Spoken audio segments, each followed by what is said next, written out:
ఇది కేవలం real estate వెంచర్ల కోసం చేసుకున్నటువంటి మీటింగు, దీనివల్ల రాష్ట్రానికి ఉపయోగం లేదని చెప్పి చెప్తా ఉన్నాడు.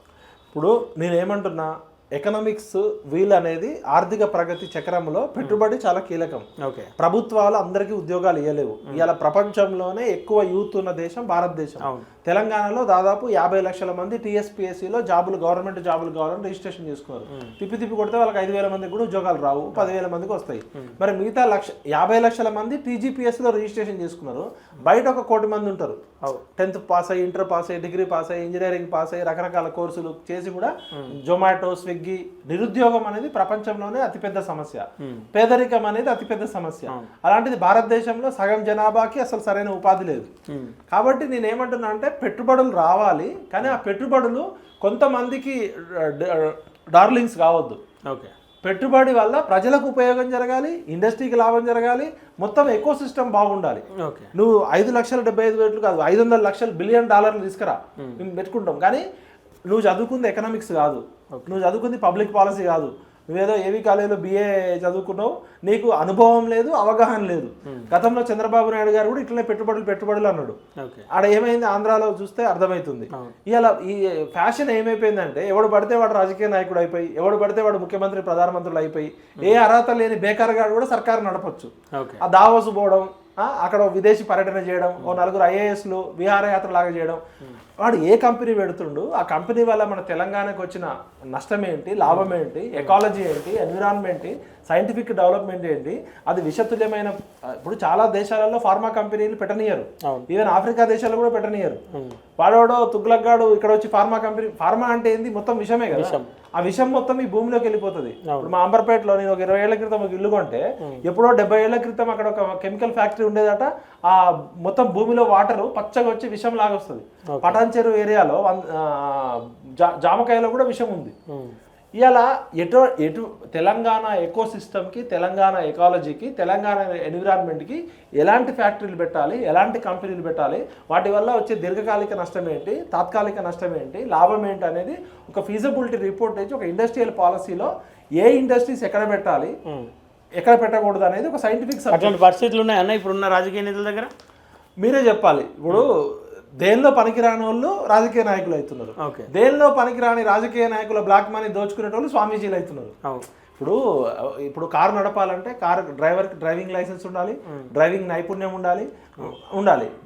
రాజకీయ నాయకుడికి ఏముంది లైసెన్స్, దానికి మెరిట్తో సంబంధం లేదు కదా. ఎవడు దోచుకొని దాచుకుంటే, నీకు రాజకీయ నాయకులు ఎవరున్నారు, 2 రకాలు. ఒకటి అవినీతి పరులు, 2 ఆస్తులు సంపాదించుకోవడానికి వచ్చేటోళ్ళు. కాంగ్రెస్ ఆస్తులు సంపాదించుకుంటుంది అనుకుంటారా? ఇప్పుడు అన్ని రాజకీయ పార్టీలలో ఇవాళ భారతదేశాన్ని ఎక్కువ కాలం పరిపాలించిన పార్టీ కాంగ్రెస్ పార్టీ. అందరూ ఒకే తాను ముక్కలే. ఇవాళ పార్టీలు లేవు అంటే ఇప్పుడు మొదలు పెట్టిందా సంపాదించుకోవడం కాంగ్రెస్. మరి ఇప్పుడు వాళ్ళు రేవంత్ రెడ్డి గారు మన ఆజ్ తక్కు ఇచ్చిన ఇంటర్వ్యూలో, నేను 1,500 కోట్ల రూపాయల ఆస్తులు అమ్మి ముఖ్యమంత్రి అయినా, ఆజ్ తక్కు ఇచ్చిన ఇంటర్వ్యూలో ఇండియా టుడే ఒక అతనికి రజత్ శర్మ గారికి ఒక ఇంటర్వ్యూ ఇస్తూ చెప్తారు ఒక 1 year బ్యాక్, ఈయన ఆస్తులు 1,500 కోట్లు అమ్మి 1,500 కోట్లు ఖర్చు పెట్టి సీఎం అయిందట.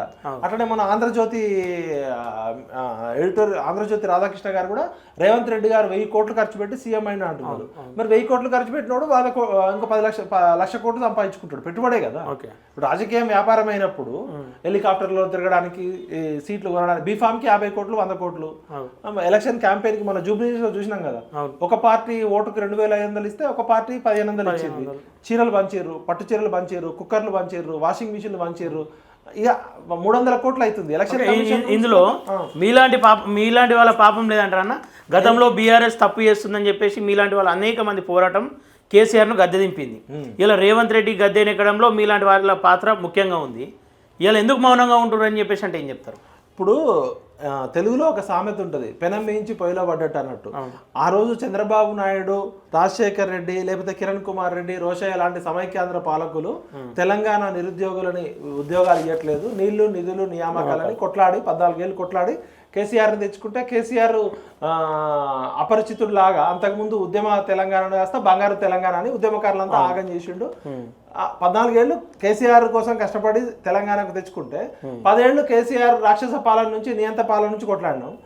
ఆ కేసీఆర్ చేసిన ఉక్కిరి బిక్కిరి నియంత పాలన నుంచి ఇదైతే ప్రాంతీయ పార్టీ టీఆర్ఎస్ అనేది, దీనికి కేసీఆరే మంచి చెడు, దీన్ని కంట్రోలింగ్ చేసే ప్రిన్సిపాల్ ఎవరు లేరు. అదే జాతీయ పార్టీ అయితే కొంచెము మెకానిజం ఏమైనా తప్పు చేసినా కూడా మెకానిజం ఉంటుంది అనుకున్నాం. ఆ సందర్భంలో బీజేపీ బండి సంజయ్ని కాలంలో కట్టబెట్టి లాగేసింది. అప్పటికప్పుడు మా సొంతంగా పార్టీ పెట్టే వనరులు మా దగ్గర లేవు, అంత స్తోమత లేదు ఆర్థికంగా, టైం కూడా లేదు. ఇంకా అప్పుడు దిక్కులేక అక్కమ్మ కూడా నేను తెలంగాణలో సామెతున్నట్టు అప్పుడు ఉన్న పరిస్థితుల్లో మేము కాంగ్రెస్ పార్టీ రావాలని కోరుకోలేదు, కేసీఆర్ పోవాలని కోరుకున్నాం. ఇంకా అప్పుడు option ABC, BJP self goal చేసుకుంది, టీఆర్ఎస్ కి ఇంటూ కొట్టినాం, మిగిలింది కాంగ్రెస్ ఆల్టర్నేటివ్. ఇప్పుడన్నా ఇక్కడ రాజకీయ పార్టీలన్నీ కూడా దొంగ పార్టీలన్నీ అర్థమవుతా ఉన్నాయి, ప్రజలను దోసుకునే పార్టీలన్నీ అర్థమవుతా ఉన్నాయి.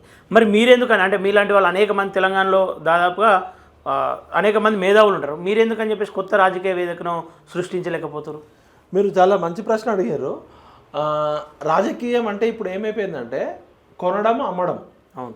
ఇప్పుడు ఎలక్షన్ కమిషన్ గైడ్ లైన్స్ ప్రకారం 30 లక్షలు రూపాయలు పెట్టి ఎమ్మెల్యే కావచ్చు, 40 లక్షలతో 70 లక్షలతో ఎంపీ కావచ్చు. కానీ నిన్నగాక మొన్న జూబ్లీహిల్స్ ఎలక్షన్ లో 300 కోట్లు అయినాయి. ఇలా సర్పంచ్ ఎలక్షన్ లో కూడా ₹1 కోటి మినిమం సర్పంచ్కి అవుతుంది. అంటే ఇప్పుడు మీరు నేను మధ్యతరగతి కుటుంబాల నుంచి వచ్చినాం, ప్రజల కోసం సేవ చేయొచ్చు, కానీ మనకి రాజకీయం వ్యాపారం కాదు. కొంతమంది వ్యాపారస్తులకి, కొన్ని కులాలకి, కొన్ని కుటుంబాలకి రాజకీయం వ్యాపారం. ఈ 4 కోట్ల మంది ప్రజలు ఎవరి చేతిలో బందీ అయ్యారు? ఒక 400 కుటుంబాల చేతిలో బందీ అయ్యారు. అంటే డబ్బున్నోడు 50 కోట్లు 100 కోట్లు ఉన్నోడే ఎమ్మెల్యే పోటీ చేయాలి, 1000 కోట్లు ఉన్నోడే ఎంపీగా పోటీ చేయాలని ఒక పబ్లిక్ ని ఈ రాజకీయ పార్టీలు ఒక వ్యాపారంగా మార్చేసినాయి. భారతదేశం మొత్తానికి విష ప్రయోగం చేసింది ఇక్కడ నుంచే.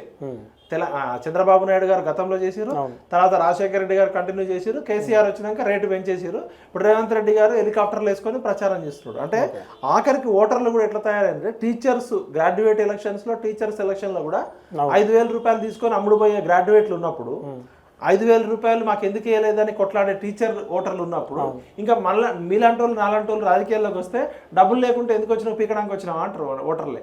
అంటే ఇక్కడ ఓటరే కరప్టెడ్ అయ్యిండు. యథా రాజా తదా ప్రజ.